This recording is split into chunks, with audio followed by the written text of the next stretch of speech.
Hey, after watching this video, check out the new PhoneDog.com homepage and play the One Pod Bandit for your chance to win free phones.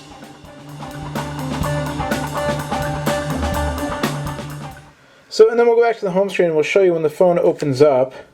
Here's your full QWERTY keyboard. This is one of the highlights of the devices. This is one of the best QWERTY keyboards I've ever used on a cell phone, if not the best. It's large and it makes for a large phone. The size is offset by how big the screen is and then how easy to use and how large the keyboard is. It's 5 full rows. The keys are offset like they are on a regular computer keyboard in terms of the alignment of the rows. It's got a large space bar. It's got a dedicated numerical row. It's got caps lock with a light.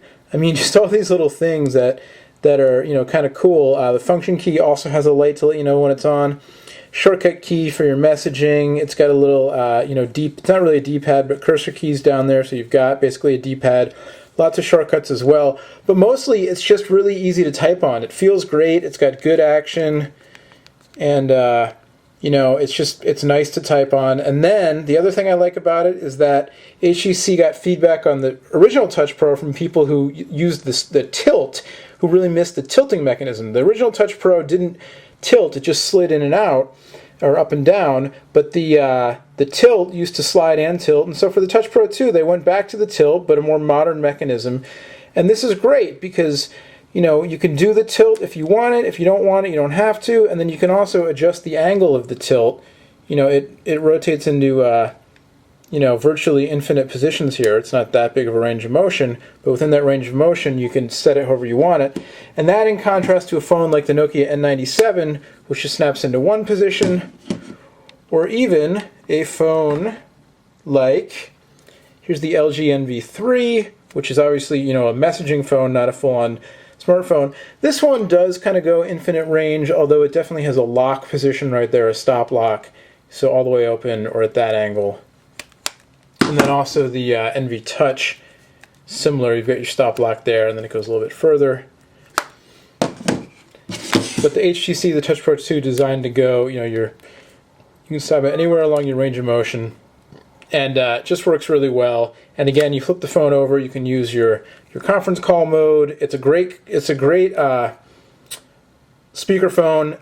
The audio quality on calls was very good, whether it was on speakerphone or not. I think I benefited because the 3G service for AT&T in the San Francisco area is so poor that having the phone not have 3G and just being on the 2G network, I think actually got me better voice calls. Anyway, that's not the phone itself, but the phone itself definitely had good audio quality. A couple things I don't like about the phone. It still uses HTC's proprietary connector there on the bottom for USB data and charging and audio. No 3.5mm headphone jack, which I would like to see.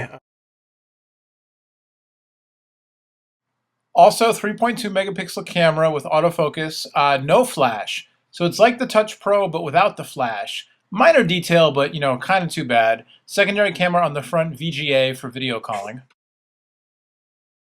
And the resistive touchscreen is very good. Not quite as good as a capacitive screen, so I'd love to see that as well. And then, of course, Windows Mobile underneath. I'm not a Windows Mobile fan, but we'll go back. We'll show you the internet again one more time here. The phone comes preloaded with Opera, which is great. You can also add these things called push pages, where you can specify a page that will be automatically pushed to your phone at selected intervals. So, you can have, every time you go to the internet menu, you can have your sports headlines, your news headlines, your RSS feeds, whatever you want, automatically show up there, which is cool. We'll load up so it's Opera mobile on the device, and we'll load this up, and we'll do a search for PhoneDog. Nice that the home screen is a search menu. And here you go, Google default. And looks great. Opera really works well on the phone. The zoom bar is handy here. You can zoom in and out with one hand, whether you're in widescreen mode or portrait mode. And the rendering is pretty good. And we'll go to the PhoneDog homepage. And here's where it's nice to be able to zoom in. And I got to get used to using my thumb. So some issues there. Obviously, it's a resistive screen, not a capacitive. It did click the link. It just kind of did a funny scrolling thing in the meantime. But the page loading up. PhoneDog homepage.